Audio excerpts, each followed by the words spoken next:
Listo. La clase de hoy la llamé esquema R neurosis, los límites del lenguaje.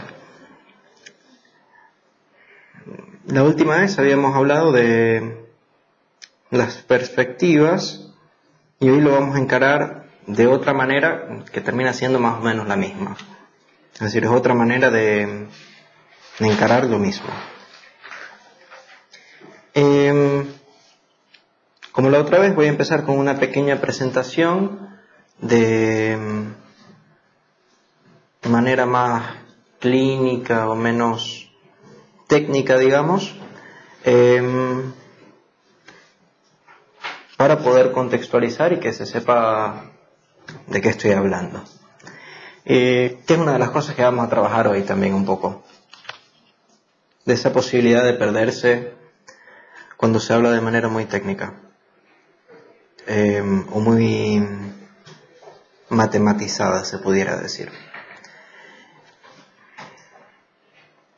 Vamos a comenzar con eso, que lo llame la ontología del lenguaje, que va a ser la manera que voy a encarar hoy la neurosis. Después vamos a trabajar el inconsciente un poco y pensar por qué se puede leer el mundo. Para luego pasar al Edipo, que sería la construcción del discurso particular a través de la articulación de elementos. Y eso nos va a permitir trabajar el falo, que lo propondré como el límite del lenguaje.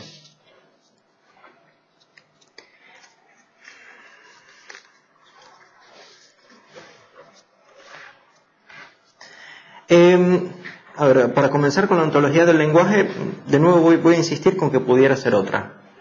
Me parece una característica, digamos, contingente del lenguaje, que es lo que permite la lectura. En vez de armar la ley, A por lo tanto B, se tiene B y se infiere que pudiera ser A, pero por lo menos hay dos A, digamos. Frente a un síntoma, cualquiera que se pudiera pensar como un síntoma, pensar demasiado, no poder dormir, dolores de cabeza, lo que el paciente traiga, una lectura implica que por lo menos se pudieran establecer dos maneras de pensar la causa de eso. Si fuera una nada más, fuera una ley y no le competiera directamente al psicoanálisis. Entonces necesitamos como mínimo que pueda ser otra. Y eso lo vamos a articular al significante también. Es un efecto del significante. Esto se debe, o también se puede ver con que hay un agujero y no. Lo hay a la vez. Que lo vamos a trabajar en un momento. Y una manera que me pareció un poco interesante de articular esto con el esquema I también, es pensar que aquí vamos a trabajar la historia, mientras que en el esquema I trabajamos la ciencia.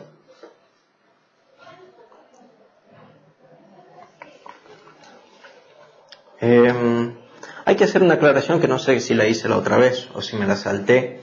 ¿De qué ciencia estoy hablando? Básicamente es la ciencia newtoniana, galileana,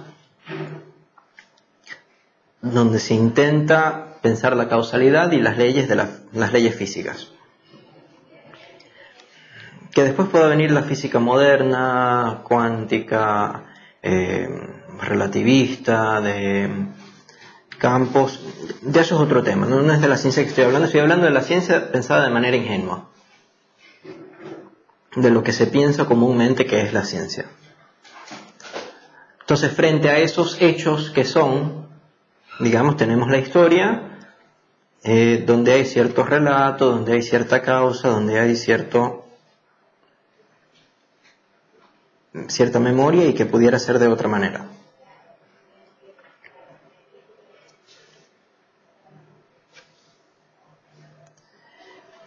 También vamos a pensar con la ontología del lenguaje, vamos a ponerlo acá, además de la contingencia.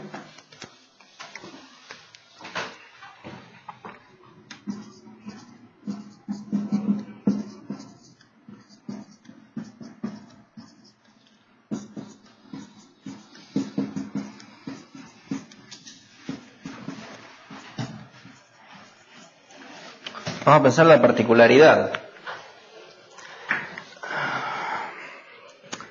La pregunta principal para esto es pensar de quién es el lenguaje. No sé si se han puesto a pensar sobre eso alguna vez. De quién nace, o sea, de quién son las palabras, de quién es el lenguaje, porque si bien son de uso común, es como si uno lo tuviera dentro, pero está fuera a la vez. Es una de las cosas que rompe casi tajantemente rompe con el pensamiento esférico del mundo, como que hay un dentro y un afuera, tajantemente separados. Cuando uno se empieza a preguntar dónde está el lenguaje, es muy difícil pensar que está adentro tajantemente o que está afuera tajantemente. Y además la particularidad hay que pensarlo en contra de la singularidad, que es lo que se propone comúnmente que sería el psicoanálisis. En la particularidad habría una diferencia respecto de otro, sin embargo no sería uno solo, que es lo que se pretende con lo singular. Ya al presentar el lenguaje implica que pudiera ser otro. Por ejemplo, si lo que pareciera caracterizar un caso sería, con el caso famoso del hombre de las ratas, o incluso el rat, que es lo que proponen como si fuera la letra singular, rat pudiera ser cualquier otro también. Es decir, no tiene por qué ser uno, el rat. Y justamente por eso entonces después empieza toda la clínica del goce a decir que tiene que ver con el cuerpo, porque el cuerpo supuestamente sí sería uno.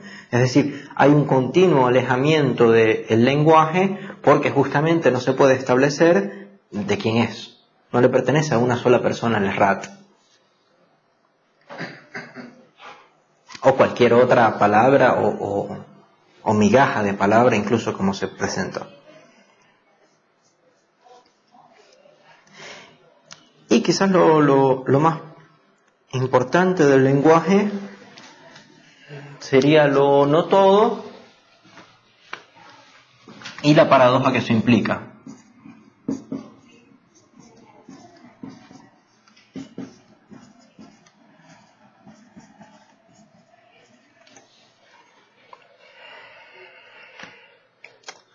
Voy a poner esto acá de una vez.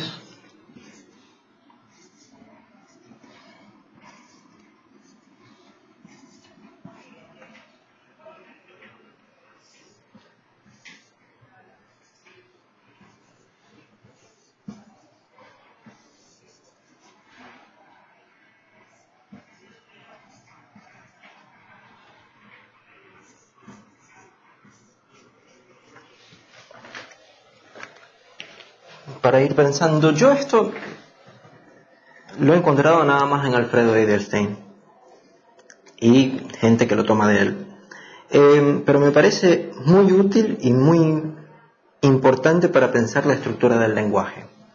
Tenemos 4 elementos donde se encuentran 2 pares. Tenemos un par arriba y un par abajo. También se pudiera pensar un par a la izquierda y un par a la derecha. Pero además esos 2 pares forman un par. ¿Sí? Es decir, pudiéramos tener el par izquierdo y derecho. Además del par S1, si ponemos S1 y S1 como un par, y S2 como otro par, tendríamos el par de los S1 y los S2. Es decir, un par de pares.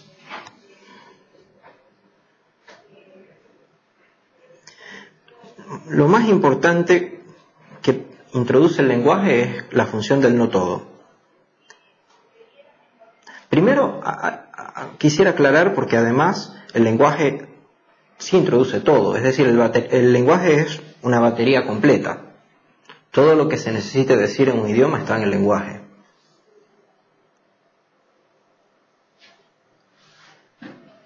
Todo lo que necesita un caso para decirse está presente en el lenguaje.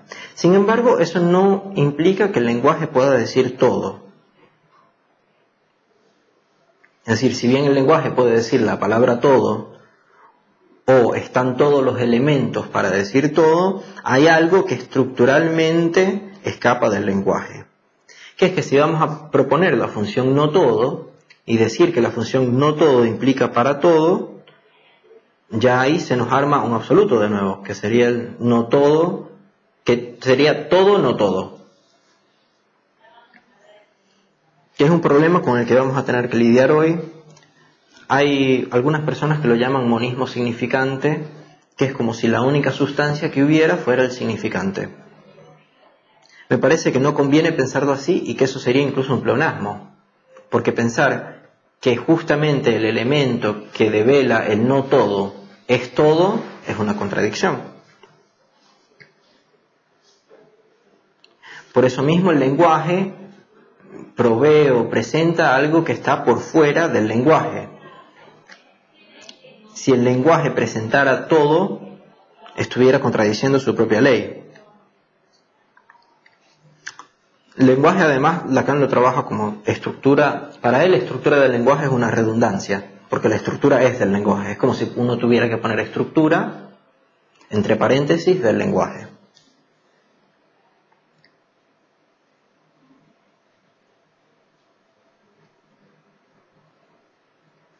Y básicamente sobre eso es lo que vamos a trabajar hoy.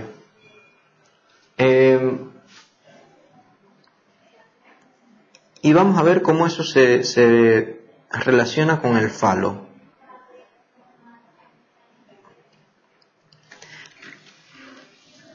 El falo Lacan lo trabaja en la página 565. Vamos a buscar cuál es el punto.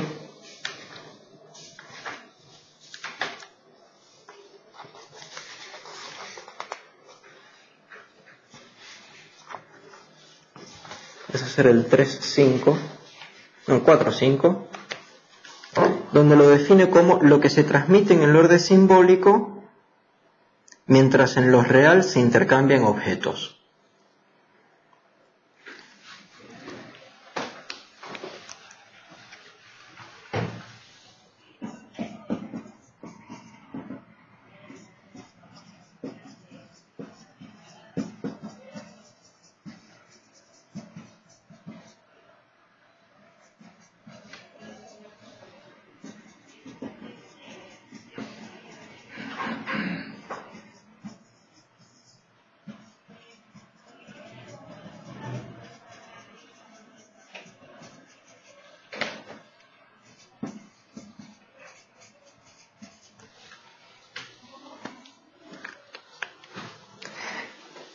Es decir, que el falo implica ya una división, que no sería todo, por ejemplo, objetos, ni lenguaje, sino que habría una tensión entre lo simbólico y lo real. Y que por lo menos tuviéramos que tener una ontología que cuente con objetos intercambiables y algo que se transmita en lo simbólico, es decir, entre cosas y palabras.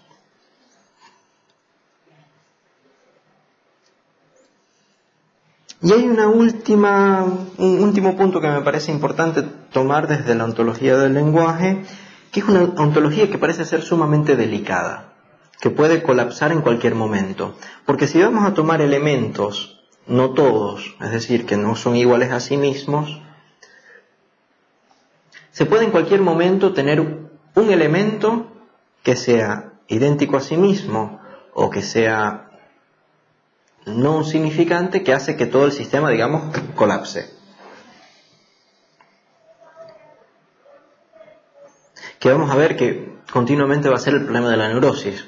Es decir, encuentran siempre algo donde tener todo ahí. Y piensan que eso es. Por ejemplo, una persona que da toda su vida por amor.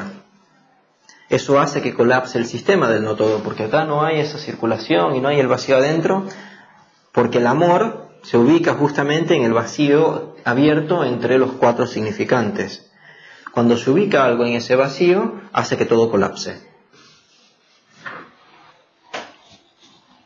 Es decir, este punto acá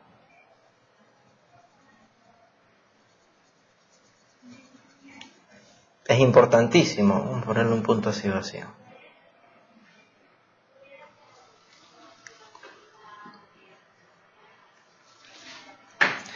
Ese punto rojo debe permanecer vacío, porque si no, todo el sistema colapsa. Si se piensa que toda la vida se arma alrededor del amor, si se piensa que toda la vida se arma alrededor de la libertad o de cualquier otro de los ideales, incluso de mí como ideal o de la falta de ideales, si todo gira alrededor de una cosa, no se puede establecer el sistema de 4 que forma el agujero, porque digamos que tapona el agujero.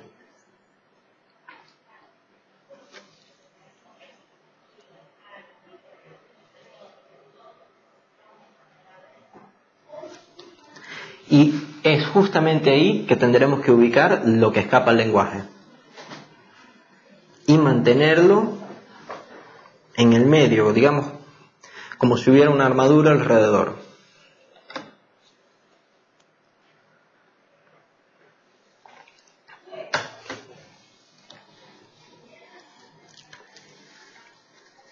Bueno, voy con una cita larguísima, pero que sin embargo me parece que va a resumir casi toda la clase, entonces me parece conveniente.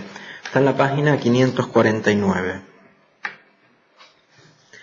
Y es una cita además bastante interesante porque tiene mucha tela, y me parece a mí que resume básicamente lo que es la neurosis. Está en la parte 3.2.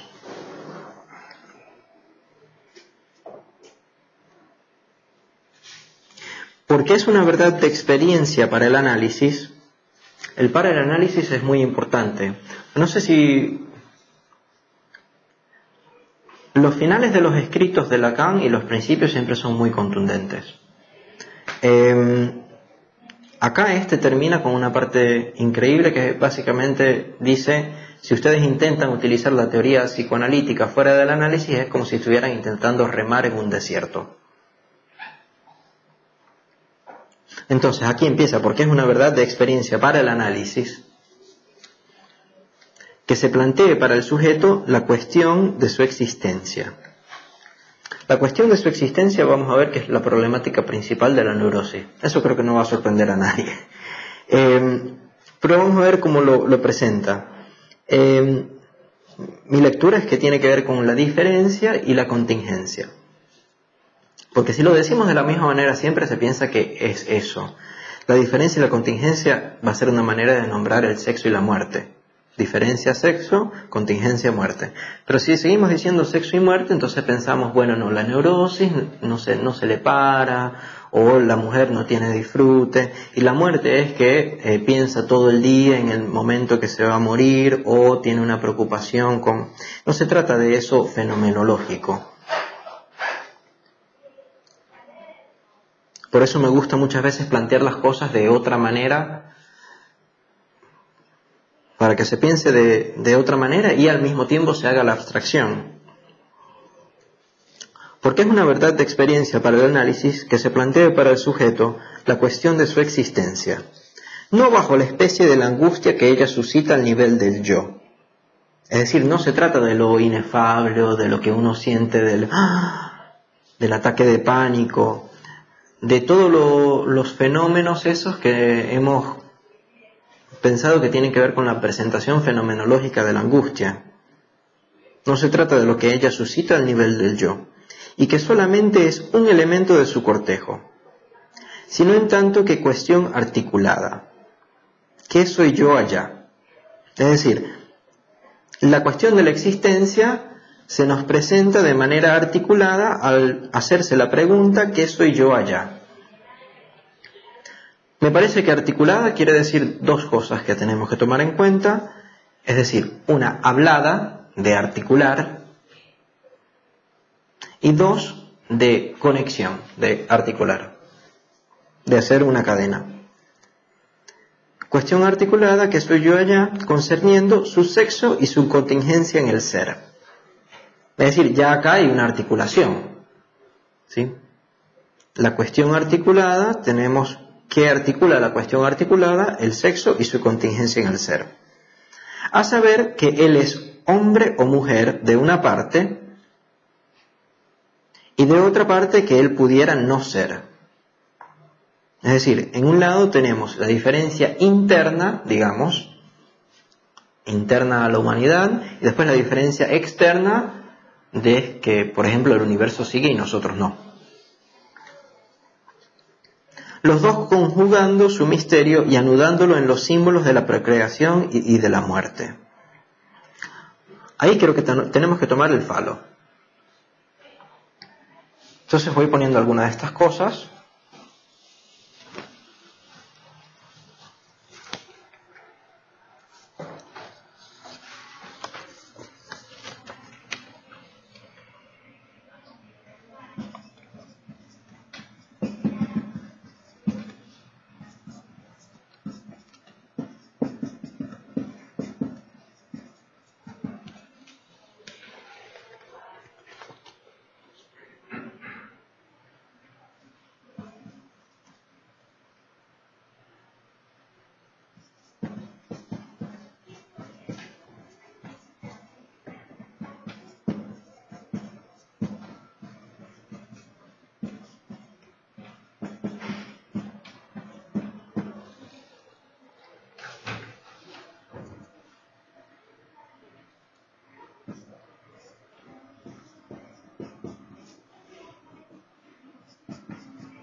Entonces tenemos que la cuestión de la existencia articulada, que articula primero que soy yo allá, y el sexo y la muerte, de diferencia y contingencia, y que eso tiene que ver con el falo, que tiene la procreación y la muerte, es decir, el sexo y la muerte. Que la cuestión de su existencia bañe el sujeto, lo soporte o apoye, es la misma palabra. Que la cuestión de su existencia bañe el sujeto, lo apoye, lo invada, incluso lo desgarre de todas partes, es aquello de lo que las tensiones, los suspensos, los fantasmas que el analista reencuentra testimonian. Es decir, que además de la angustia yoica, tenemos la pregunta por la existencia en todos estos fenómenos. Tensiones, suspensos, fantasmas. Aún hace falta decir que es al título de elementos del discurso particular donde aquella cuestión en el otro se articula. Es decir, esta articulación donde lo vamos a ver es en los elementos del discurso particular, que pudiéramos ver la historia familiar y el Edipo. Es justo ahí donde tenemos que pensar el caso por caso.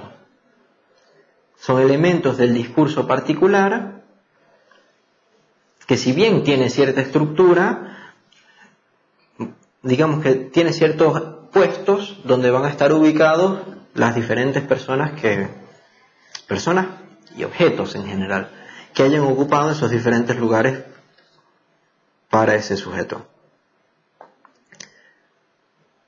Entonces, si bien hay una estructura armada, la pregunta por su existencia viene de uno por uno. Porque además vamos a ver que esta existencia es una angustia que se suscita luego de lo que Nietzsche habíamos hablado antes, de la muerte de Dios. Es decir, como cayeron los universales y los absolutos, entonces se va a tener que armar, en vez de la historia, las historias. La historia individual. ¿Por qué? Es porque aquellos fenómenos se ordenan en las figuras de aquel discurso, que ellos tienen fijeza de síntomas que ellos son legibles y se resuelven cuando ellos son descifrados. Esto me parece bello porque es algo que mucha gente no toma en cuenta. Es decir, la que tiene fijeza de síntomas. ¿Y cómo se resuelven esos síntomas? Cuando son descifrados, porque ellos son legibles. Es decir, que el tratamiento psicoanalítico resuelve el síntoma, te lo está diciendo tajantemente.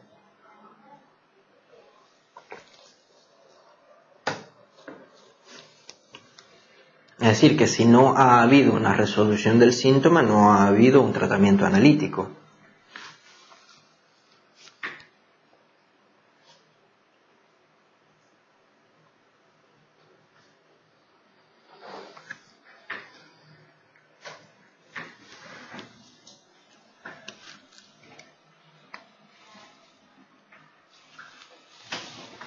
Entonces vamos a ver que esto se articula en el Edipo. Voy a ponerlo aquí un poco más alto.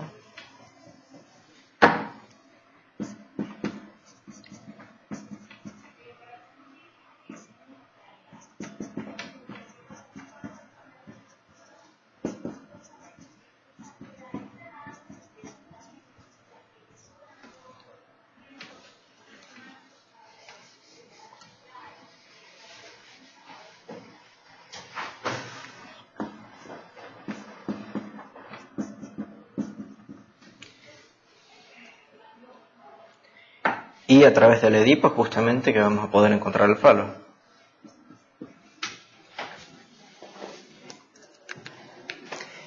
Y además hay que acordarse de nuevo que todo esto es una verdad de experiencia para el análisis.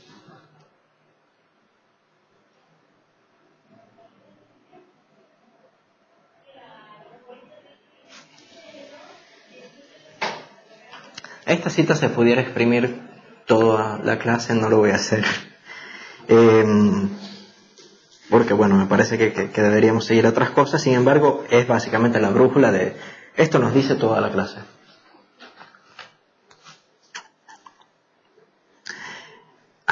Vamos a trabajar dos maneras de ver la articulación, esta que estoy proponiendo. La primera será el esquema R, no será una sorpresa, pero también vamos a ver un poquitico de la metáfora paterna, que básicamente trabaja esto mismo.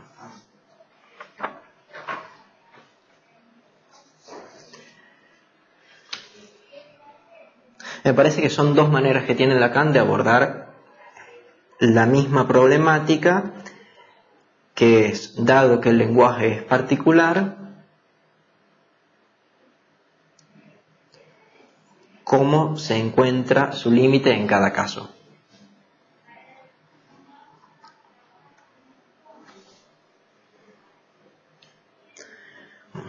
Bueno, esto como introducción.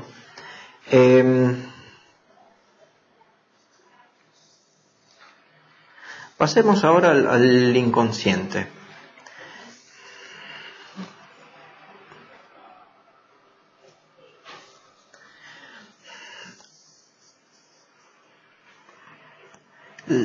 Lacan lo plantea esto como la novedad freudiana.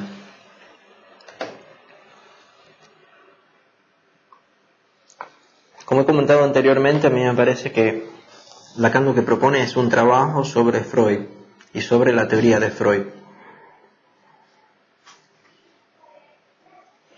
No me parece que lo intenta desechar todo el tiempo, constantemente, pero obviamente si uno va a proponer un trabajo sobre algo, debe encontrar las debilidades sobre eso para tener una razón por la cual trabajar sobre ello.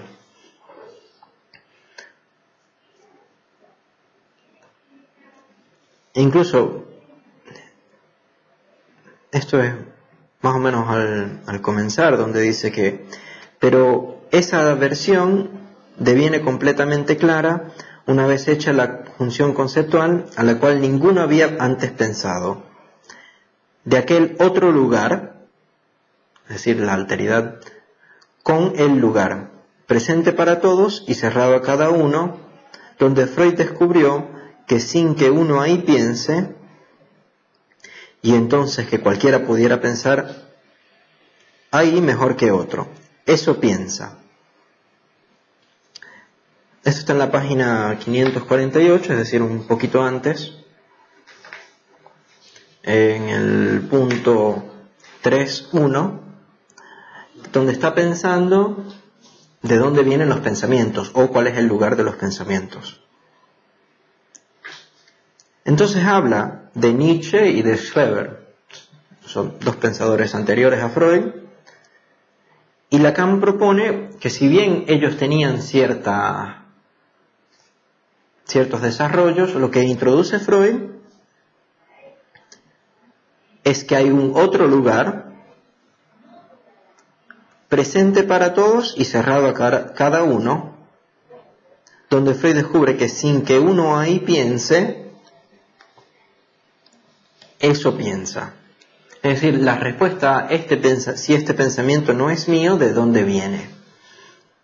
Para esto también hay que pensar la individualidad, porque, por ejemplo, los griegos pudieran pensar que sus pensamientos venían de los dioses, o la gente en el medioevo que ese pensamiento que a ellos les llegaba era una señal de Dios, como también lo pudiera pensar ahora, digo. Pero para introducir este pensamiento de eso piensa, sin que uno ahí piense, para encarar esa problemática de este pensamiento no es mío, entonces ¿de dónde viene? Hay que pensar que uno es un individuo. Sigue la cita, eso piensa más bien mal. Aquí hay un punto que muchas veces no se trabaja, que es la rareza por la cual en Freud la alteridad es mala. La alteridad pudiera ser buena o pudiera ser de neutra moral, digamos. Pero el inconsciente piensa mal. Hay que pensarlo mal de mal moral, pero al mismo tiempo mal como con otras reglas. O sea que no es una regla que sigue las reglas del bien pensar de la razón, digamos. Pero eso piensa cerrado, como un sistema cerrado con sus leyes internas. Porque es en esos términos que él nos anuncia el inconsciente. Pensamientos que, si sus leyes no son completamente los mismos que aquellos de nuestros pensamientos de todos los días, nobles o vulgares, son perfectamente articulados. De nuevo, hay que pensar la articulación como una manera de encarar y hacer contra a lo inefable, por ejemplo, o a lo singular. Que es que no se trata de uno, ni se trata de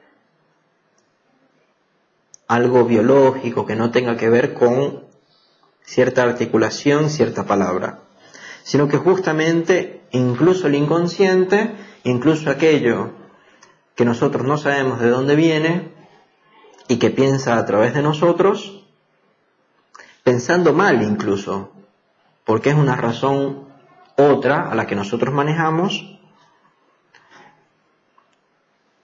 que ese inconsciente tiene una lógica, una articulación. Es decir, incluso aquello que se aparte de la lógica tiene una lógica.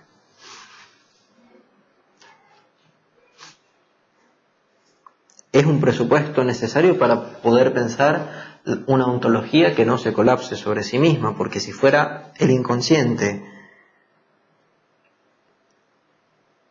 algún amo idéntico a sí misma, es decir, no articulado, que sea una fuente así constante, que sea él mismo un empuje, digamos, que no tenga que ver nada con lo otro, sino que solamente afecte, en ese lugar estuviera, digamos, en el círculo ese rojo, se ubicaría en el medio y ahí hiciera colapsar todo. El ejemplo paradigmático de eso ahora es el goce. El goce responde a todo y, es decir, el goce es una respuesta a todo, pero no responde a nada. Es como si el goce fuera incausado o no articulado. Justamente la propuesta de Lacan es que la indestructibilidad de ciertos deseos, como lo propone en la página 575, se trata de algo articulado.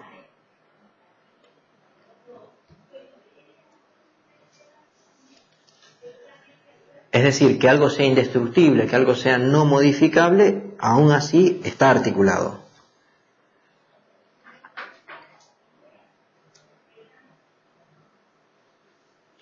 Y esto, voy a hacer como un resumen del punto 3.3, para no aburrir demasiado con citas. Esto se encuentra antes del análisis. Por eso me parece conveniente pensarlo como una revelación, no como si fuera un dispositivo que hace una construcción artificial. Porque si es así, se pudiera pensar que es algo como si fuera todo teoría y como pura mente que se hace la persona.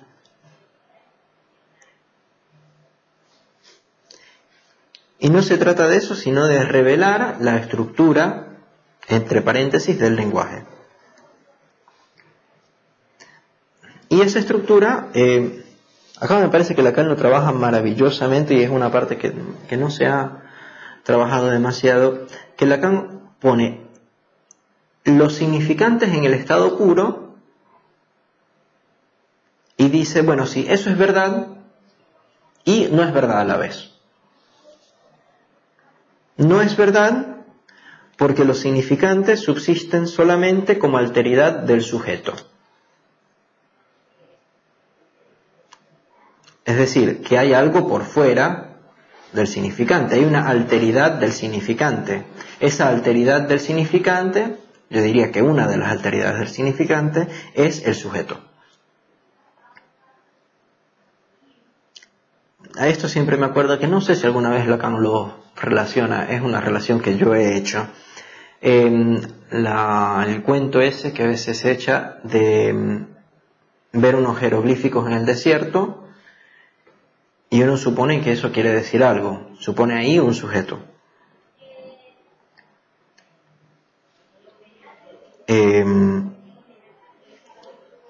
Los significantes, los jeroglíficos, están, pero ahí uno supone otra cosa, supone algo, no sé si más allá o más acá, pero digamos aparte de los significantes, que sería el sujeto.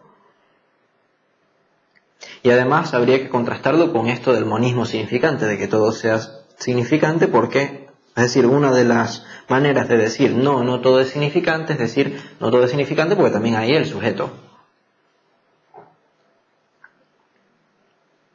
Si tomamos la definición canónica del sujeto de el significante representa, el sujeto es lo que un significante representa para otro significante, vemos que no se trata de significantes, se trata de algo representado.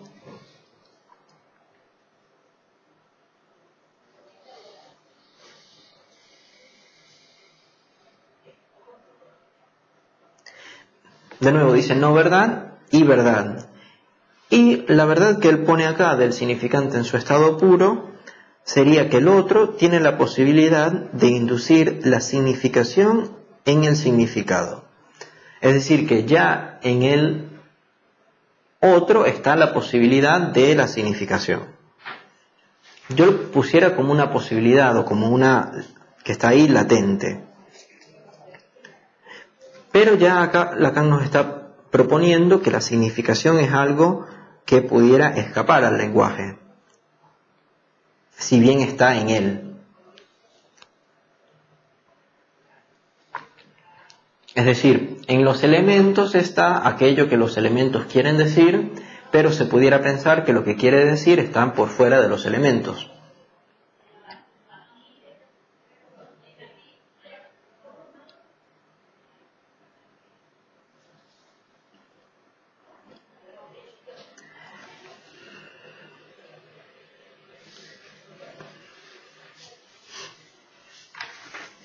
Entonces acá tenemos que los significantes se leen en los objetos del mundo, que sería básicamente cómo me parece que hay que encarar el inconsciente. Acá Lacan me parece que propone una ética, incluso, donde empieza a hablar de la oquedad del ente, capaz como Yancia, no sé. Pero propone que básicamente pasa esto.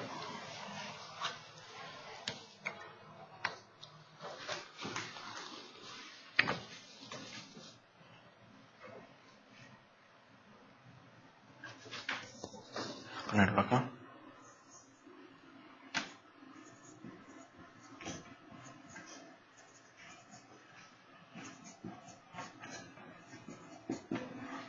Primero tenemos la oquedad del ente. Oquedad que de nuevo me parece que lo tuviéramos que articular con la muerte de Dios. Que es que la muerte de la metafísica, la muerte de es lo que es. Es decir, el trastorno de la psicosis. Pero después, él propone que el significante hace surcos en el mundo real. Entonces, eso yo lo propongo.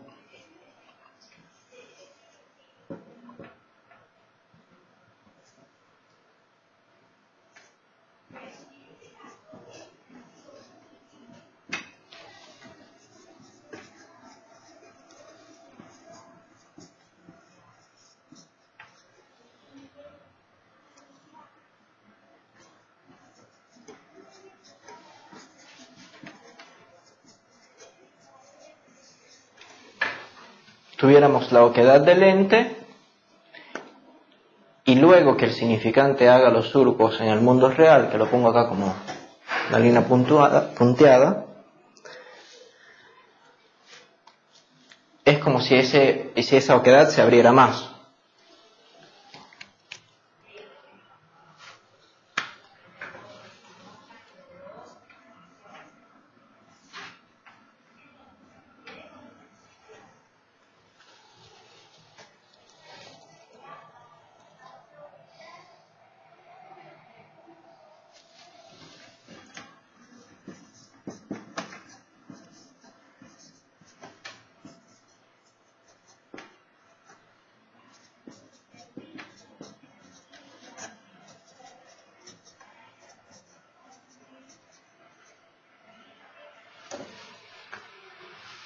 Y esto es lo que nos permite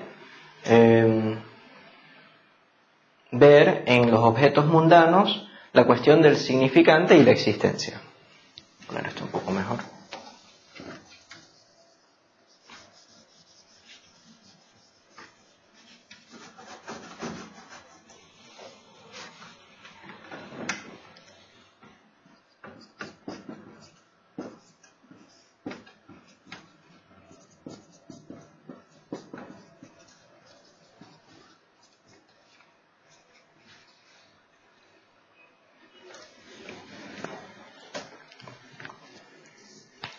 Los objetos mundanos en el esquema R y en el esquema I también los tenemos que pensar como la relación A'.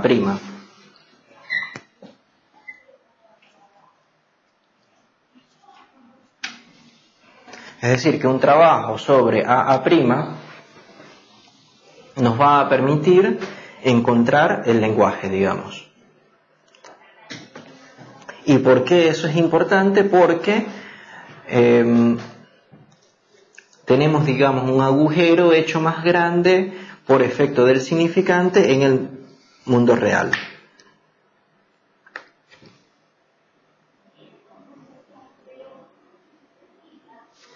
Entonces el qué soy yo allá se intenta responder con objetos por esta parte de acá. Vamos a esto en azul, digamos, que es la parte artificial o inducida por el significante en el mundo real. Esa parte azul nos permite o lleva a la persona a intentar responder qué soy yo allá con objetos.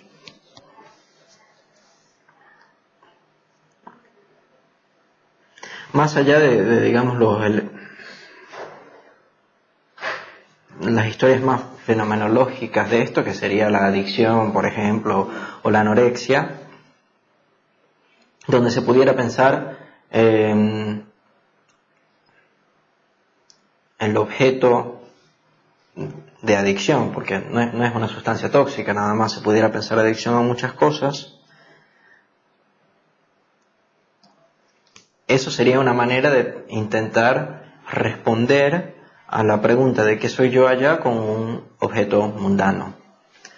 Sin embargo, pudiéramos pensar otras también, otras maneras, al pensar objetos también como personas.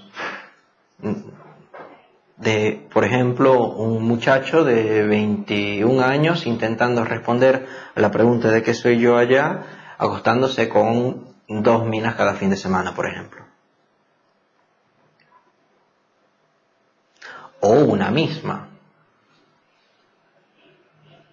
Todas estas historias de cuando los viejitos que llevan toda su vida enamorados y juntos, que se muere uno y a los 2 días se muere el otro, pudiera también pensarse con esta lógica de que hay una respuesta al que soy yo allá con un objeto del mundo mundano, un objeto del mundo.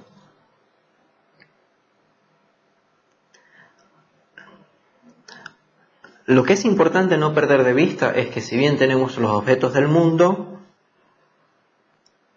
esos objetos del mundo también están bañados por la cuestión de la existencia y del significante.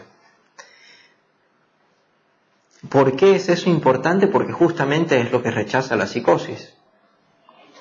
La psicosis, al planteársele la pregunta por el significante y por la existencia, dice, no, eso no. Por la causa, no, eso no va. Como si uno preguntara por la causa de los neurotransmisores. No es una pregunta admitida en la ciencia. Normalmente uno puede ver eso en las cadenas de por qué. Los niños, que suelen ser muy fastidiosos con eso, te preguntan una vez por qué, y el primer por qué no les basta. Pero son, digamos, muy astutos con eso, porque ¿cuándo bastan los por qué? ¿O por qué tuviera que bastar una respuesta de por qué? ¿Por qué te sientes triste? Porque tengo exceso de dopamina. Ahorita no me acuerdo mis clases de neurofisiología. Exceso de un neurotransmisor. Ahí se para normalmente la búsqueda, pero después se pudiera preguntar ¿por qué tienes exceso de ese neurotransmisor? ¿Y por qué? ¿Y por qué? ¿Y por qué? ¿Y por qué? Justamente esa posibilidad de siempre preguntar por qué es lo que mantiene el agujero rojo abierto.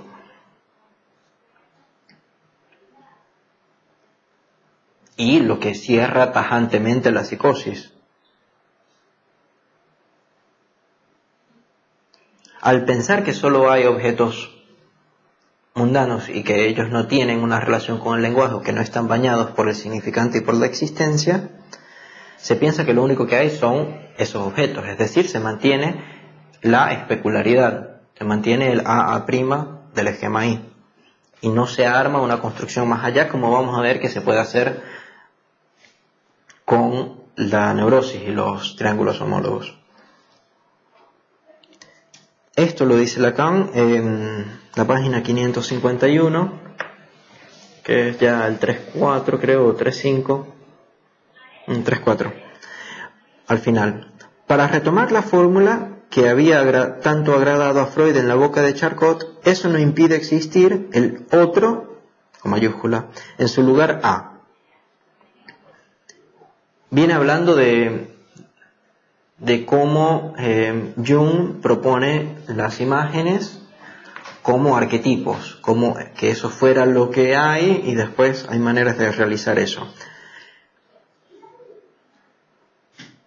Porque, no sé cómo está traducido ahí, ¿tienes la cita? Porque sáquenlo, dice, es verdad la traducción, pero es como, pero bórralo apartando eso. ¿Cómo sigue? Sí. Pues quitarlo de allí, dice. Sí, sacarlo, quitarlo de allí. El hombre no puede incluso sostener en la posición de Narciso. Es decir, que no hay la mera especularidad A'. Se necesita algo más, que es justamente lo que Lacan está proponiendo con el Edipo y de que hay algo más allá, que hay algo más de la dupla. Y vamos a ver cómo, si hay algo más de la dupla, ya implica 3 y 4. No es que hay una secuencia así, de que seas 2, 3 y diferente 4, sino que es 2, 3 y 4 ya van juntos. Eso lo vamos a tratar ahorita. El hombre no puede incluso sostenerse en la posición de Narciso. El ánima, como por el efecto de un elástico, se reaplica sobre el animus. Esto me parece que es más que todo etimológico.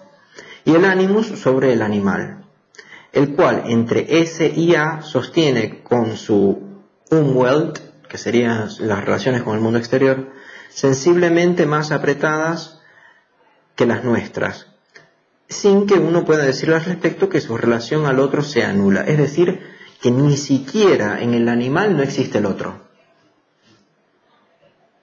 Es decir, eso de que el otro no existe, ni siquiera aplica en el animal. Sino solamente que ella no nos aparece más que de otra manera que en esporádicos esbozos de neurosis. Aquí yo me voy a limitar a señalar que también tiene que ver con la temporalidad, los esporádicos esbozos de neurosis. Lo que me parece muy importante de esta cita es pensar que nunca se tiene solamente la alteridad narcisística de AA', sino que siempre se tiene otros elementos, que es justamente lo que rechaza la neurosis.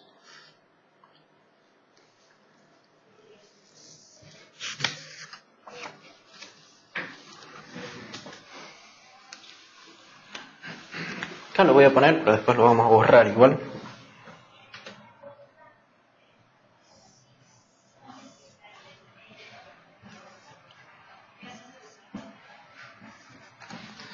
Déjame revisar dónde va la prima. Acá abajo. Sí.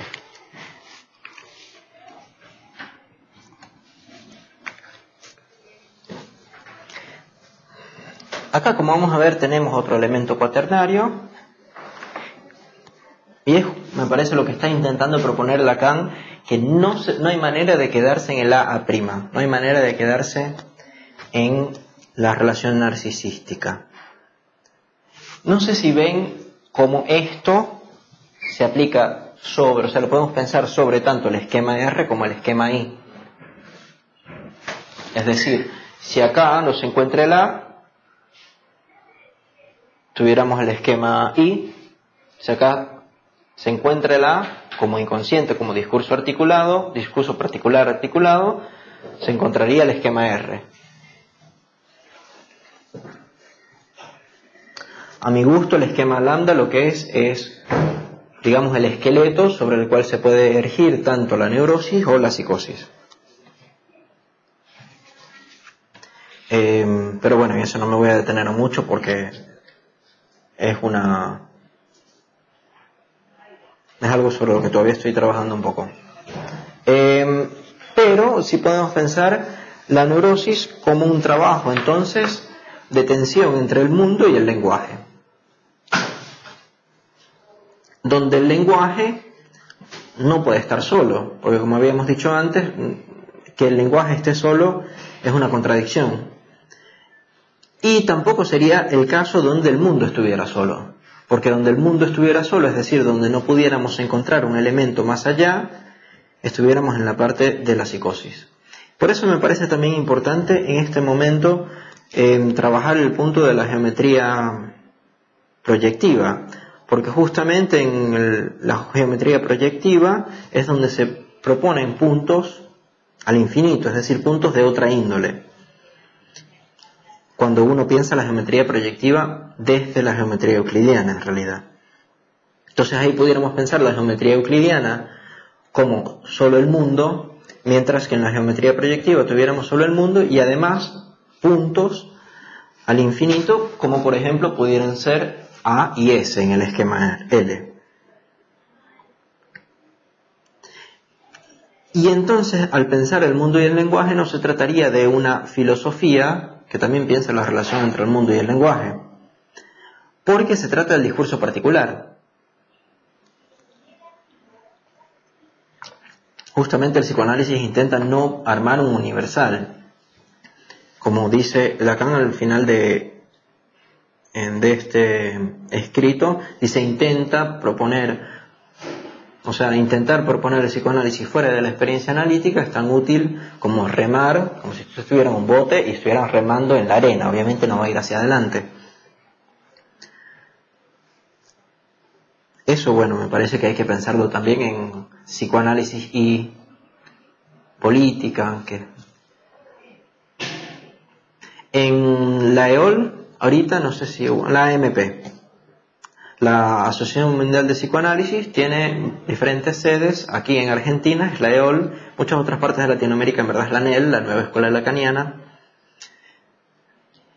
Emitieron un comunicado sobre Venezuela. Al emitir ese comunicado sobre Venezuela, obviamente Venezuela es un país donde hay mucha fracción social y donde hay opiniones muy fervientes y muy encontradas. Y empezaron a dar sus opiniones sobre la situación de Venezuela desde una cosmovisión psicoanalítica, se pudiera decir. Es decir, pensando que el psicoanálisis se puede aplicar sobre todo. Y la intervención de esas que me pareció más interesante a mí fue de Ginebra, y básicamente dijeron, ¿pero por qué tiene el psicoanálisis que pronunciarse políticamente? Si lo hacemos, y dice, abrimos la caja de Pandora. Me parece que justamente el psicoanálisis no está llamado ahí. Es decir, tiene tanta utilidad que un psicoanalista hable sobre la situación política que un físico teórico, que un matemático lo haga. No es su competencia. ¿Lo puede hacer? Sí, obviamente lo puede hacer. Cualquier persona puede opinar sobre cualquier cosa. Pero me parece importante no pretender que el psicoanálisis pueda hacer ese tipo de opinión. De ahora ahí a que cada psicoanalista lo pueda hacer, sí, obviamente. Como los psicoanalistas también pueden opinar de física teórica, los físicos teóricos pueden opinar sobre psicoanálisis, pero hay que advertir que no es una opinión calificada de antemano. Claro, pudiera un psicoanalista estudiar mucho al respecto, pero bueno. Al tratar el discurso particular,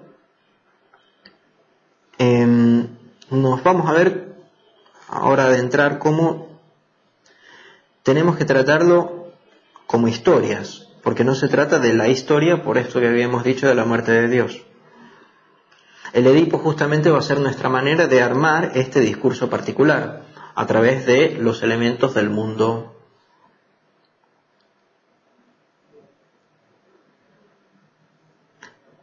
El Edipo para mí va a ser justamente la articulación de los elementos del discurso particular, que ya en sí es medio redundante, pudiera decir el discurso particular o la articulación de los elementos. En la página 543, Lacan propone que el mito de la muerte del padre, vuelto necesaria por la presencia constituyente del complejo de Edipo en toda historia personal. Es decir, que toda historia personal parte de la presencia constituyente del complejo de Edipo. Esto está en uno de los momentos donde él está hablando de los fundamentos que tiene Freud, sería en la parte 2.3, que habla del falo, pero habla también del Edipo, y dice: el mito de la muerte del padre vuelto necesario por la presencia constituyente del complejo de Edipo y toda historia personal. Y ahí me parece que hay que pensar algo, porque es donde pensar la psicosis donde no hay un complejo de Edipo formado, y la historia, es decir, ¿cuál es? Es decir, como yo lo estoy presentando no hay ese problema, porque estoy presentando de un lado la psicosis y de otro lado la historia. Pero digamos que con esta cita habría que preguntarle a aquellos psicoanalistas que proponen que en la psicosis no hay complejo de Edipo, que sería casi todos, ahí no habría mucho problema, pero que además piensan que el Edipo cuenta cierta historia, que la psicosis cuenta cierta historia. Porque Lacan está proponiendo que para plantear una historia personal tiene que haber habido Edipo.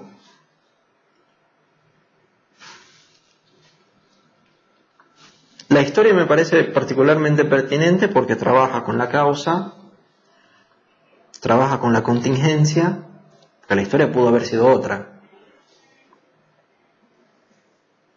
Trabaja con el punto de vista también.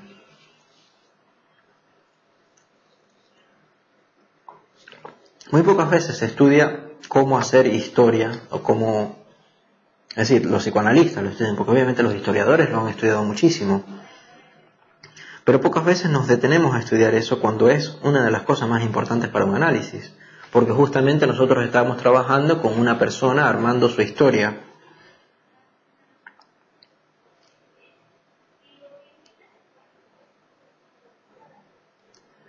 Y a mí me parece que justamente las diferentes maneras de armar la historia corresponden a diferentes ontologías y diferentes estados del análisis.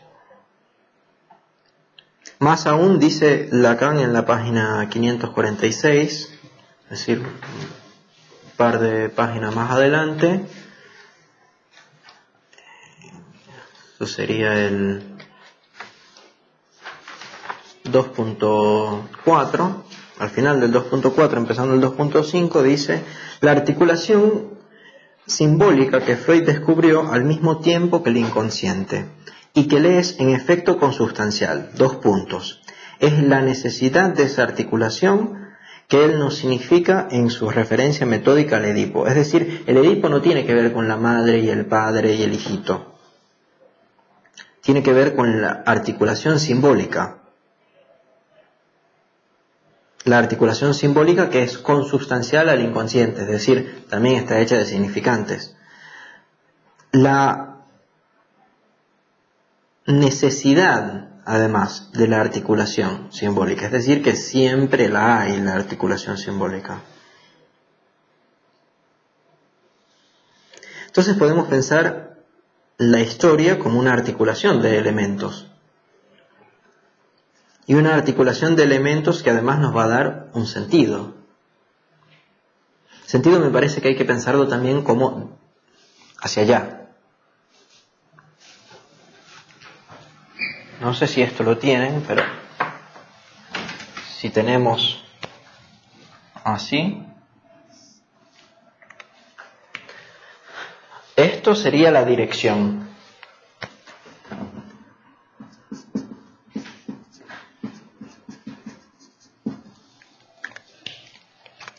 Y ahora, dependiendo si yo pongo la flecha hacia acá o hacia acá, es decir, hacia la derecha o hacia la izquierda, eso nos dará el sentido.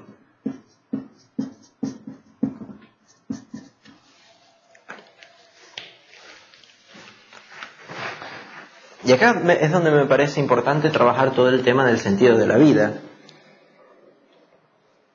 como expresión, digamos, fenomenológica de esto,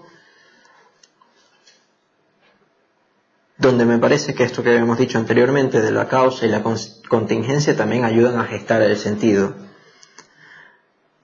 Porque justamente vamos a trabajar, digamos, el falo lo que nos va a permitir es pensar algún tipo de sentido, algún tipo de significación, de responder a eso de qué quiere decir este tiempo que yo tengo acá, digámoslo así, medio filosóficamente.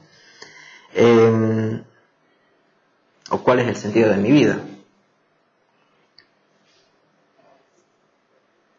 Y además hay que ver que no se trata de elementos aislados, sino su articulación, de nuevo.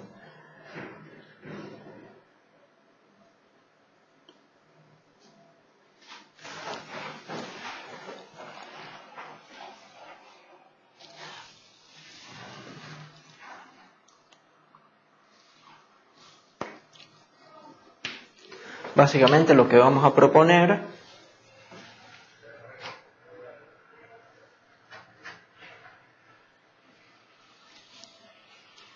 bueno, voy a borrar esto primero. ¿Lo puedo borrar? Voy a tomarme...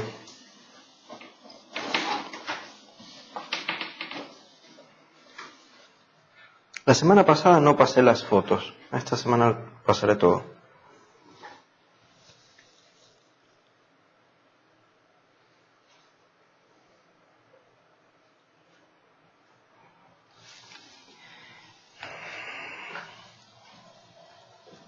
Básicamente ahora vamos a trabajar sobre esto y esto, recordando esto de acá.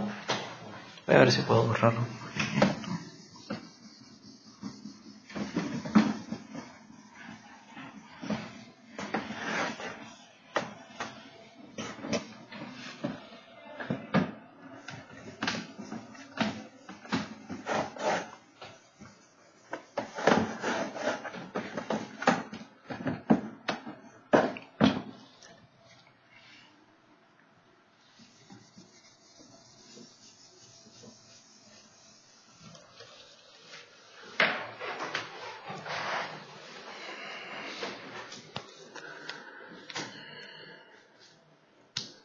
Básicamente la pregunta principal va a ser cómo se articulan los elementos.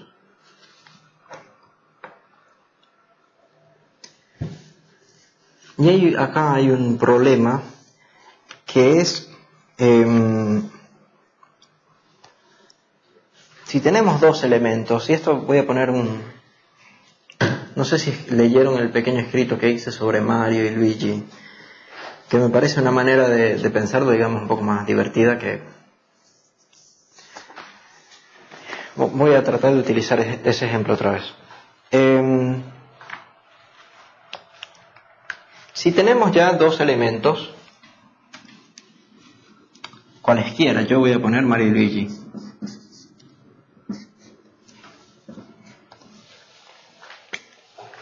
Pero podrían ser cualquier otro, porque básicamente de cualquier cosa se puede pensar una articulación, aun así sea la articulación de no tienen articulación.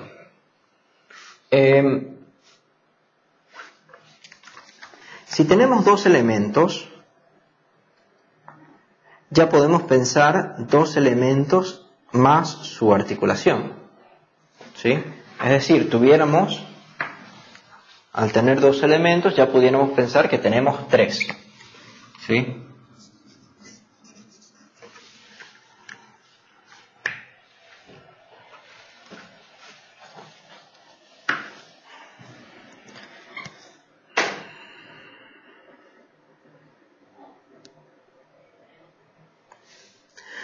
En la página, esto es una cita larguísima también, en la página 551,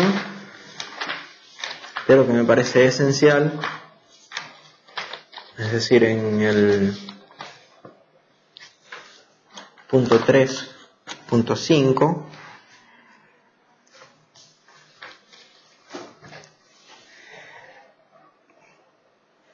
para apoyar, soportar aquella estructura, nosotros ahí encontramos los tres significantes donde se puede identificar el otro en el complejo de Edipo. Y acá pudiéramos pensar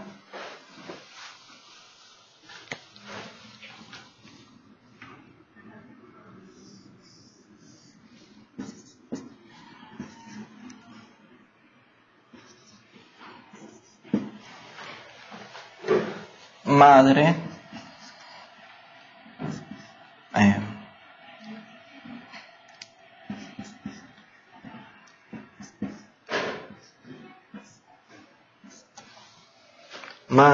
infans y padre como los tres significantes donde se puede identificar el otro en el complejo de Edipo.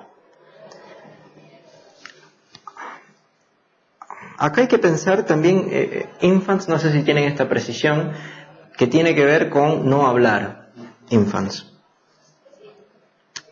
Entonces acá estuviéramos incluso donde tenemos los tres elementos, acá pudiéramos pensar al padre como azul, ¿sí? Como la articulación entre los elementos I y M, que serían M y L acá, ¿sí? Es decir, para establecer una articulación se tienen que tener dos elementos y la articulación.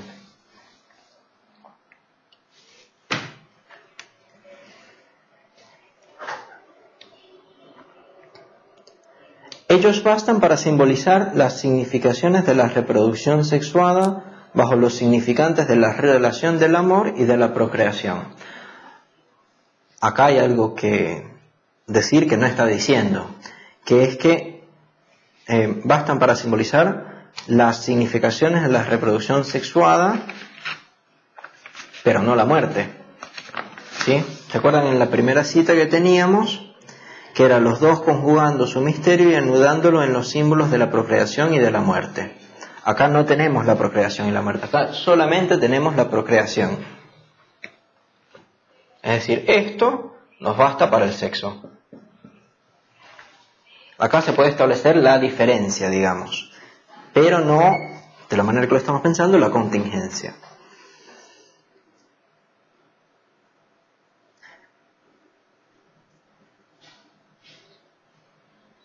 Pero después el problema es, ¿qué quiere decir eso? Pues si bien tenemos la diferencia, no pareciera haber, digamos, sentido, digamos. Lo mismo, para poner el mismo ejemplo, los neurotransmisores no tienen un sentido. Es decir, no hay algo ahí que se pueda leer o que se pueda pensar porque justamente trabajan a través de una ley.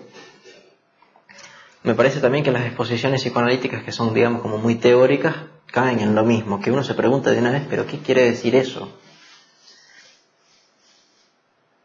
Y es una pregunta que vamos a ver que se establece acá también. Si se tiene el puro significante, no se tiene además el qué quiere decir. Y acá hay una cosa que me parece que, si se piensa también el 2 es insostenible, el sistema narcisístico es insostenible porque el 2 ya implica 2. Ya implica 4, como habíamos visto anteriormente.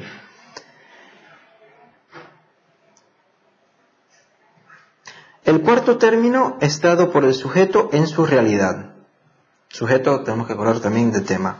Entonces ya tenemos acá, el cuarto término es dado por el sujeto en su realidad, como tal, precluido en el sistema y solamente entrando bajo el modo de la muerte, en el juego de los significantes, pero deviniendo el sujeto verdadero en la medida en que ese juego de significantes va a hacerlo significar. Es decir, en esto, en el MIP, tenemos un tercero que es el sujeto en su realidad, que no nos da la muerte. Es decir, como si acá en el Edipo clásico, digamos, tuviéramos además la muerte. Ya lo vamos a hablar un poco, aceptémoslo así por ahora y acordemos además que es el sexo pero no la muerte. Falta eso.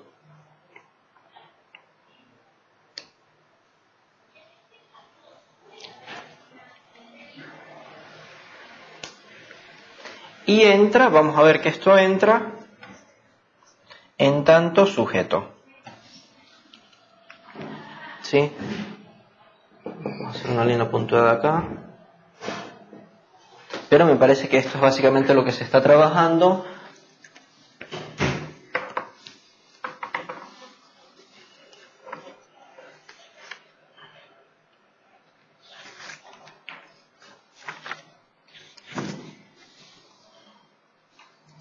Y acá me parece, hay una parte que,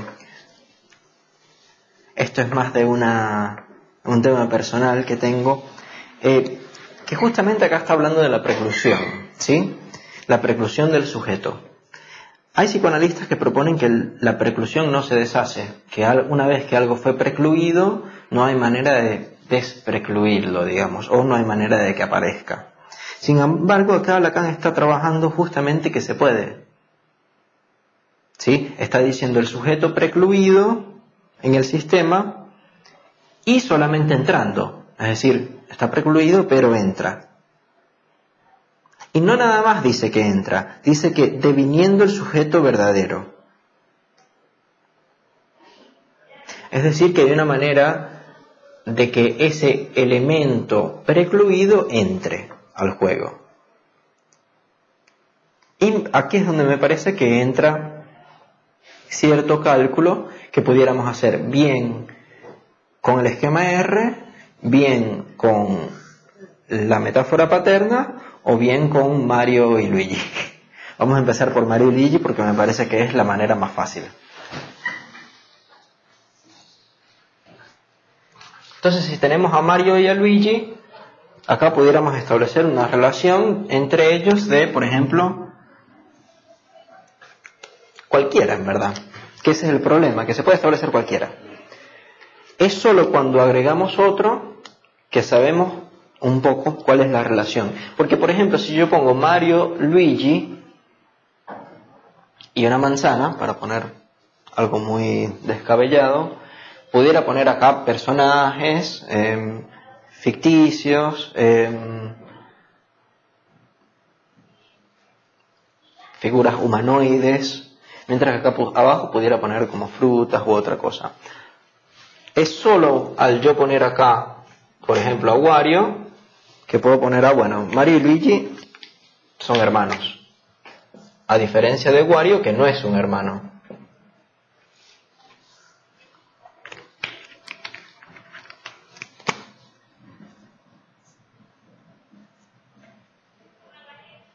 Esto pudiéramos poner como el alter ego.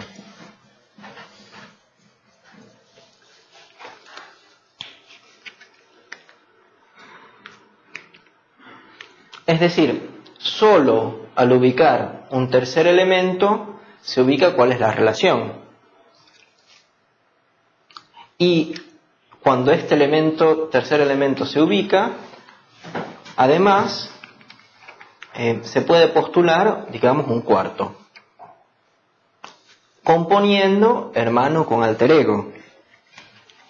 Es decir, si se hace esa interpretación, voy a hacer doble acá. Obviamente no va a salir morado, pero bueno.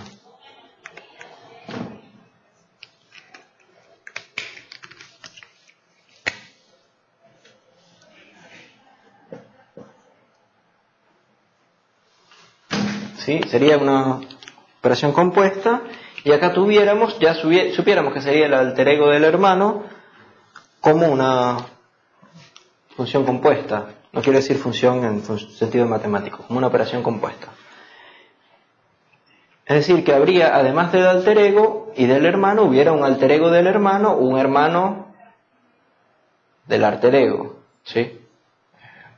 Hermano del alter ego o alter ego del hermano. Y esto, para los que jugamos mucho, sería Waluigi. No hay que jugar tanto para saber de Mario, pero bueno.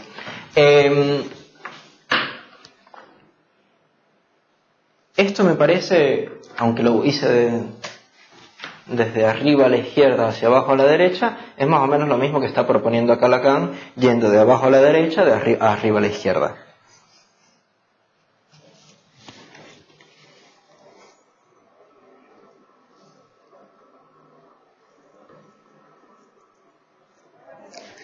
Lacan propone que ese juego de significantes en efecto no es inerte.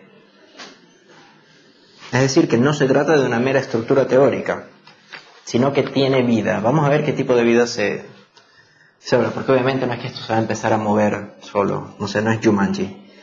Porque él es o está animado en cada partida particular por toda la historia de la ascendencia de los otros.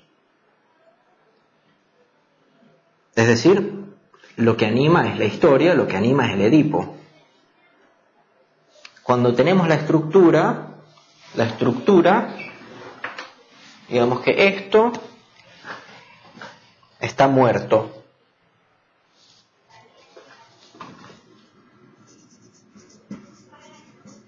Digamos que es letra muerta.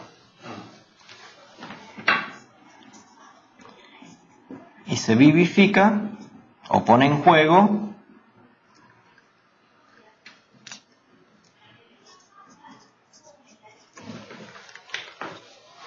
a través de la historia particular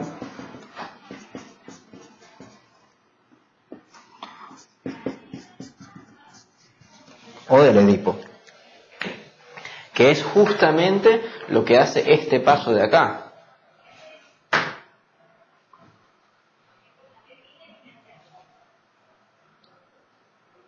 Es Es decir, sí, siempre hay mami, papi e hijo. Pero ¿qué quiere decir eso? ¿O cómo se juega eso en mi historia particular?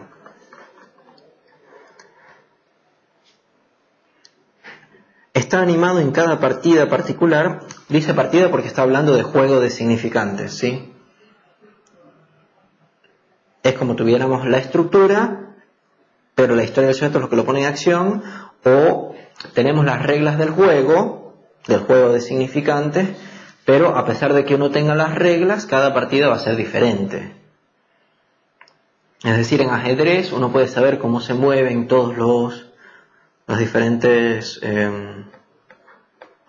piezas, todas las diferentes piezas, y que se gana cuando se muere el rey, y que al llegar un peón, etc., el enrosque, todo lo otro. Sin embargo, todas las partidas van a ser diferentes. Igual, ojo, uno también puede tener la misma partida 2 veces.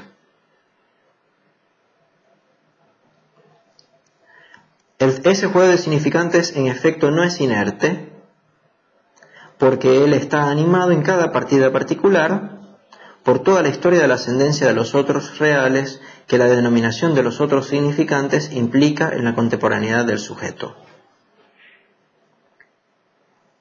A mí me parece que una manera muy poética y muy... digamos que esto le gustaría a muchos psicoanalistas, a diferencia de muchas de las otras cosas que hago, es que se pudiera decir que la historia es el alma, digamos.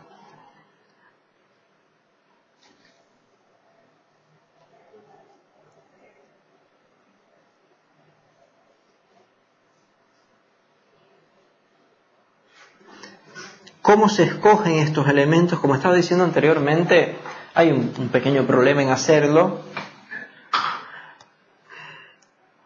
porque los elementos siempre se pudieran incluir dentro de otro. Por ejemplo, si ahí tuviéramos a Mario y a Luigi, o a Luigi se pudiera pensar como otro personaje de Nintendo, ¿sí? No sería un tercero. Es lo que también pudiera pasar cuando madre e hijo y padre todos entran como en una misma serie, donde el padre no representa una terceridad, no representa una mediación. Eso me parece que hay que tenerlo muy presente. En la página 552, Lacan lo propone como que entre las innumerables relaciones anímicas se escogen algunas medio arbitrariamente. Y esto es lo que se permite recubrir el ternario simbólico, es decir, M y P.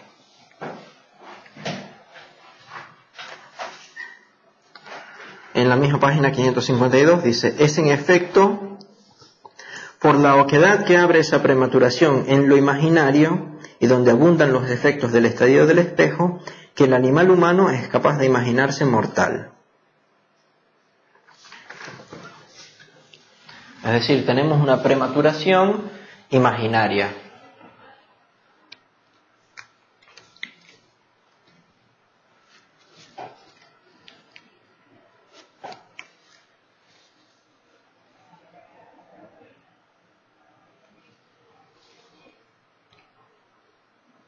Vamos a poner esto acá.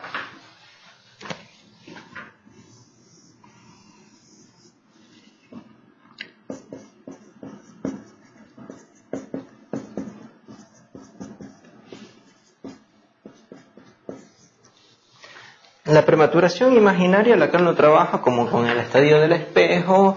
El niño se siente así todo despedazado, pero se ve en el espejo y ve que hay uno. Me parece que otra manera de encararlo sería pensar que en el mundo, que es, digamos, continuo, las palabras hacen como que sí, capturan cierta parte de la realidad como si fuera como un globo, digamos. Entonces están los cortes, por ejemplo, esto es una mesa, esto es un vaso, y dentro del vaso hay té, ese tipo de cosas. Aquí hay un marcador, pero también se pudiera pensar en que está la tapa del marcador y el marcador.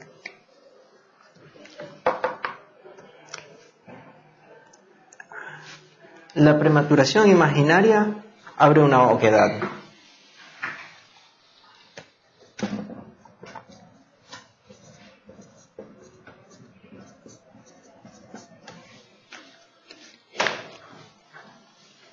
Es en efecto por la oquedad que abre esa prematuración en lo imaginario y donde abundan los efectos del estadio del espejo que al humano es capaz de imaginarse mortal.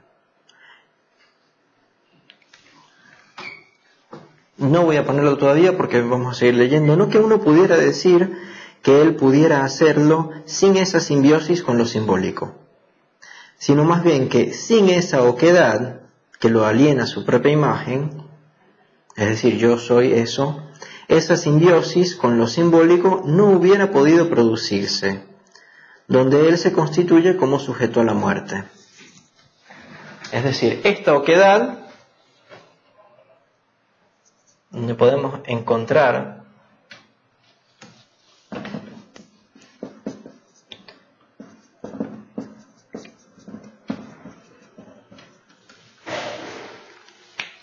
el AA', es decir, por esta yancia, por esta oquedad, por esta zanja, se puede dar la simbiosis con lo simbólico. Porque en lo simbólico también hay una oquedad. Entonces la oquedad se junta con la otra. Entonces podemos poner, esto lo vamos a ver ahorita, la simbiosis como lo simbólico, como M, ponerlo así.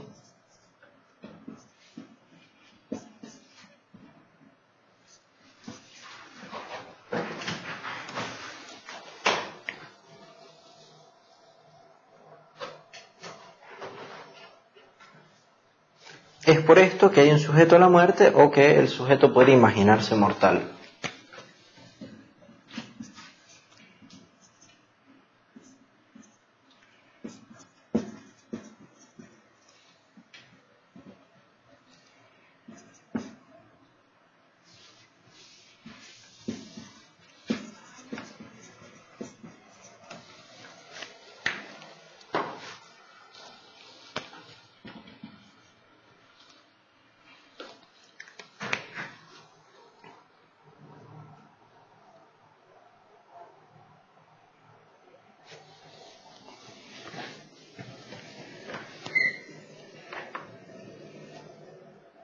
Cuando uno hace la abstracción de los pasos de Lacan, termina hablando de una manera un poco rara porque termina diciendo lo mismo 34 veces.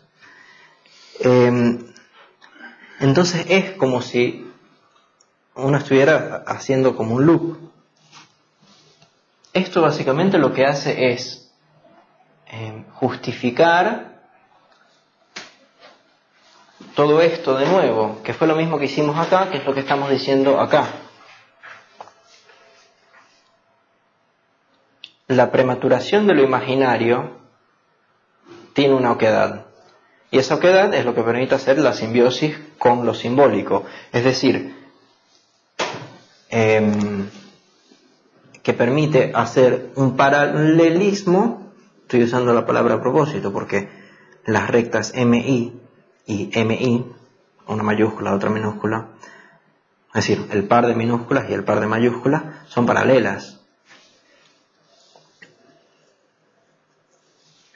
Y eso es justamente lo que permite que el sujeto se piense a la muerte o que el sujeto se imagine mortal. Es decir, esto acá es lo que permite calcular el sujeto acá.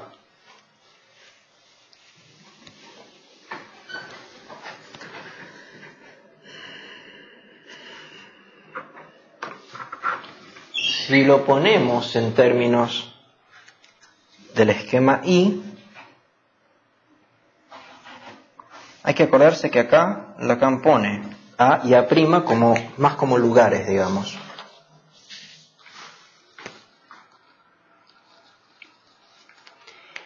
Y que en esos lugares, no, los pone de este lado.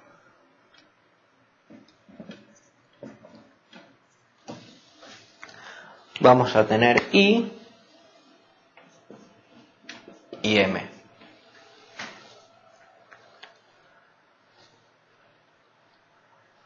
Y ya teníamos P.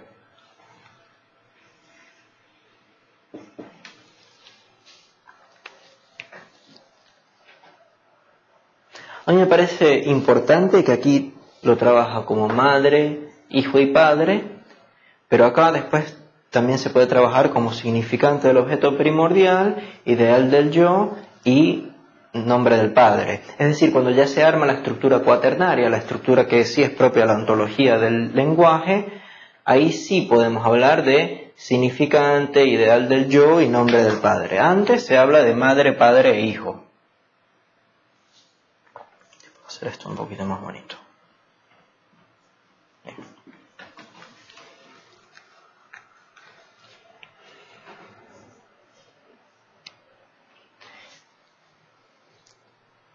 Es justamente porque acá está esta oquedad que permite la simbiosis con lo simbólico, es decir, que esto tenga que ser paralelo a esta línea que tracemos acá.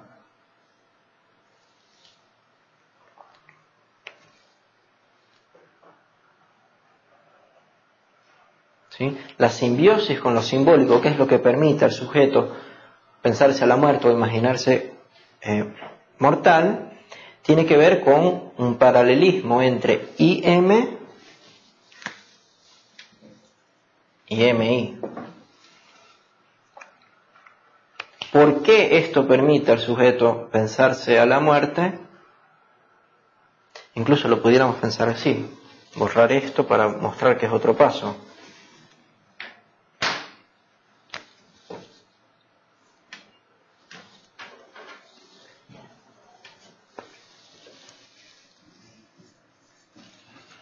Porque vamos a tener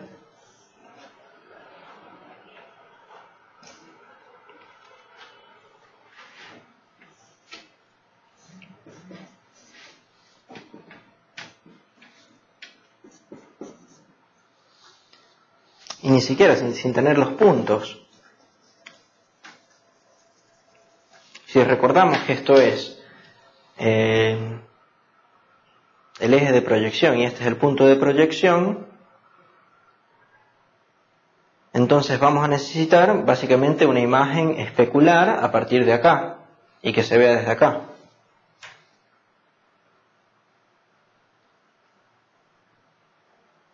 ¿Sí? Eso lo podemos lograr únicamente con este punto, digamos, reflejándolo acá. Si no supiéramos que esto fuera paralelo, vamos a poner el caso que fuera así, pudiera ser, sería otro el punto que se tuviera que tomar como proyección. Acá Lacan, es lo que les estaba comentando la otra vez, pone un ejemplo de triángulos homólogos muy particular, que son los triángulos semejantes, que nos facilita muchísimo a nosotros, porque no hay que estudiar tanto de lo otro, pero hay que advertir la particularidad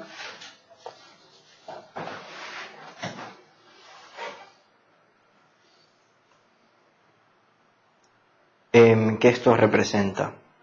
Entonces es al ubicar esto que podemos encontrar este punto acá. Calcularlo, digamos.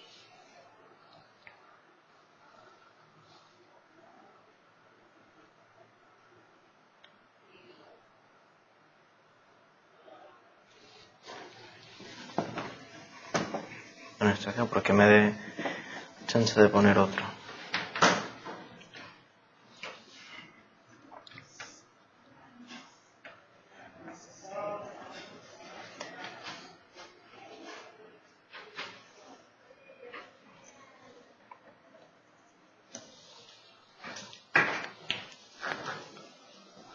Es decir, si yo tengo un espejo y yo digo a cuánto va a estar, es decir, imagínense que tenemos un espejo, yo les digo, como si fuera un problema de física óptica, obviamente muy estúpido. Tenemos un espejo y un punto a cierta distancia de ese espejo. La pregunta sería, ¿dónde se va a proyectar en el espejo? ¿O qué tan lejos lo vamos a ver del espejo?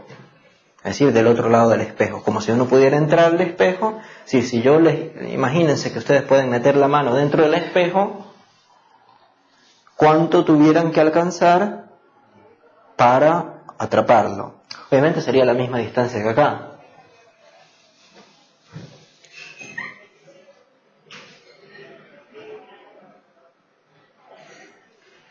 Por eso justamente me parece, acá hay otro problemita, pero es un problema chiquito.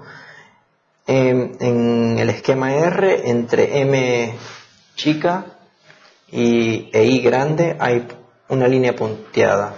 Pero es la única línea punteada de los otros. Si nos ponemos a ver, el de M minúscula al falo y de I minúscula al falo hay una línea punteada, que es lo que uno usa muchas veces como para trazar y calcular. Parece que es lo que está indicando Lacan ahí. Claro, se me cae el argumento cuando uno ve que también entre M minúscula e I mayúscula hay una línea punteada. Pero bueno, yo diré que es un error. Que es una manera muy fácil de zafarme de eso. Pero justamente me parece que esta es la manera, es decir, estos tres pasos son los que vemos acá. ¿Sí? Acá está el paso 1. Tiene azul todavía.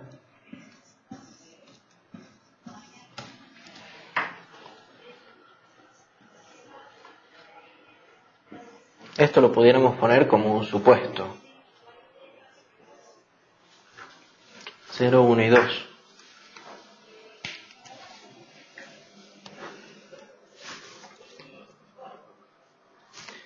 Eso permite, digamos, el cálculo del falo. Ahorita vamos a intentar un poco decir qué es el falo.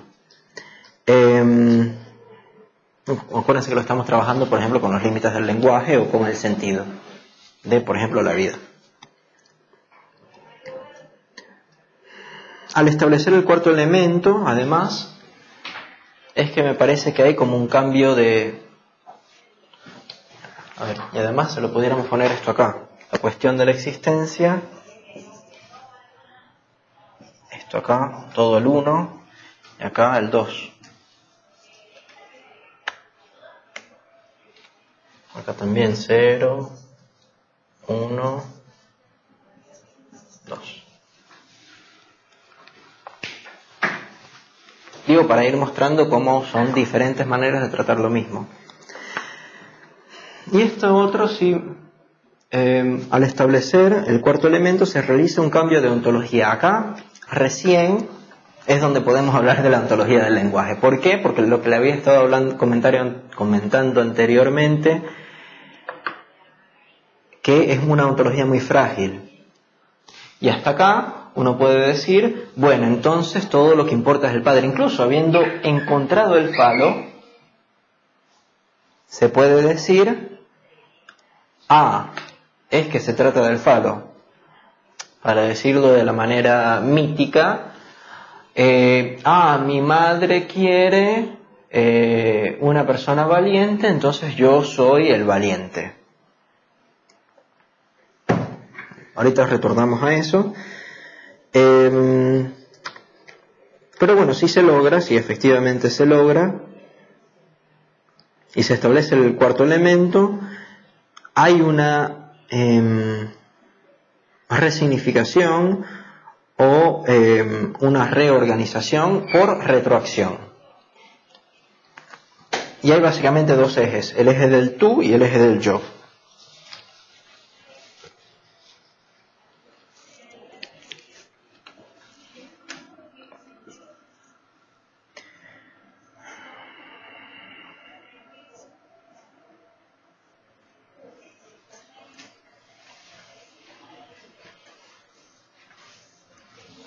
Cuando efectivamente logramos hacer esto, hay que acordarse que además que lo que se postula es que estas dos son paralelas. Ni siquiera se postula la distancia que hay de una de la otra.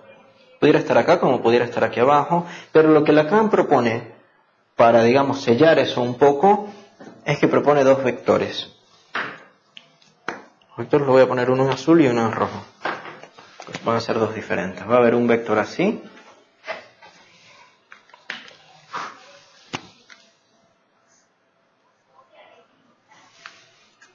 Y otro vector así. En el vector azul va a estar de M minúscula a M mayúscula. Que va a ser el segundo que voy a hacer. Voy a hacer primero el rojo.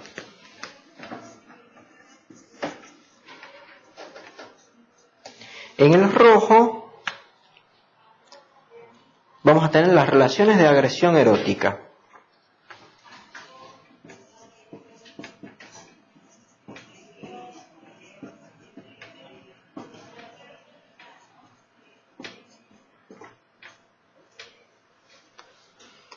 Que van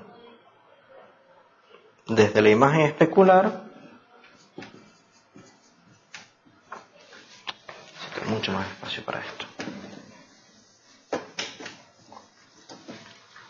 Bueno, en el rojo tenemos las relaciones de agresión erótica desde la imagen especular hasta el significante de objeto primordial, es decir, la relación al otro.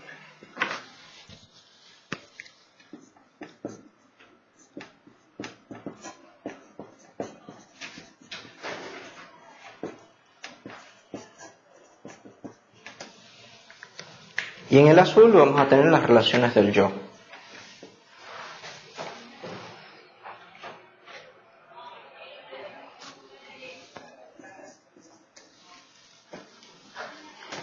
Es decir, del mí mismo.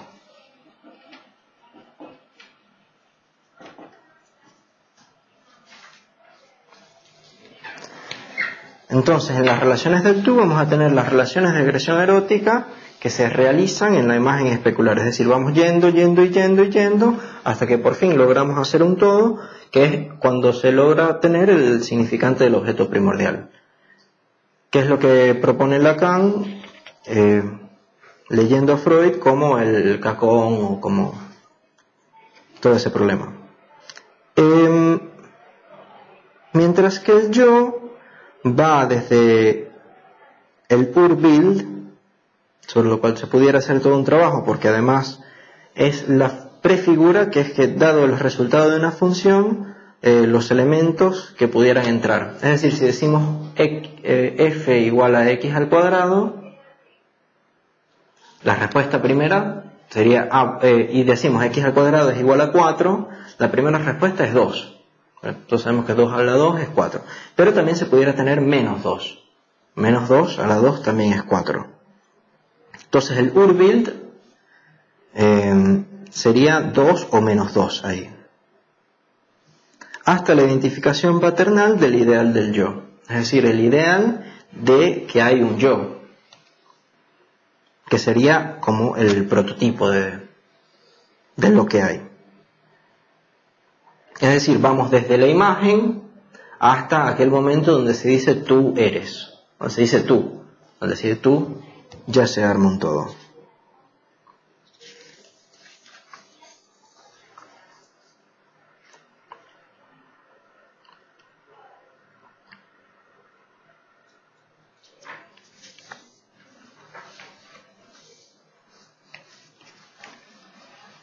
Bueno, voy a terminar con esto y después en la próxima retomamos.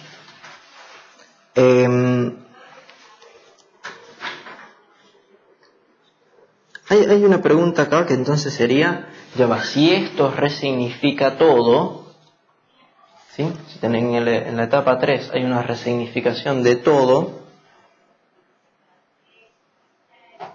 antes del falo hubo Edipo, ¿y qué pasó antes del Edipo? Es decir, el problema es la regresión, la causa y la regresión.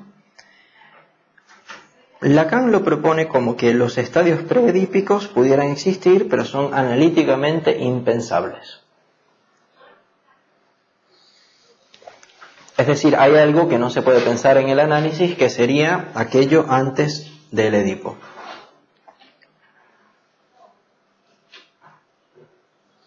Acá me parece que es útil el concepto de Alfredo Edelstein, que es el Big Bang del lenguaje. Es decir, algo que sucedió donde lo anterior no se puede decir mucho al respecto. Puede decir algunas cosas de lo que pasó antes del Big Bang, pero en general marca una singularidad donde no se sabe muy bien qué pasó anterior, donde las leyes que se transitaban hasta ese momento cambian. Y básicamente lo que prometí trabajar ahora en esta clase, pero voy a trabajar en la próxima, sería, básicamente tomando esa metáfora, sería pensar el Big Bang del lenguaje, ya lo tenemos con, por ejemplo, el padre, toda esa pregunta por el origen. Y la contraparte sería el Big Crunch, ¿sí? Es decir, tuvimos el Big Bang, para tener una metáfora un poco similar, es decir, teniendo el origen, ¿cómo hacemos para calcular el fin? Qué bueno, lo voy a tomar ya en la próxima clase. Lo voy a tomar, por cierto, desde los últimos 4 párrafos, un párrafo chiquitico, de La ciencia y la verdad, que me parece que tienen una definición o un tratamiento del falo muy útil.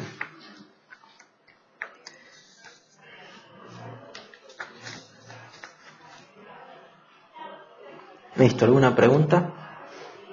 ¿Comentario? ¿Objeción? No.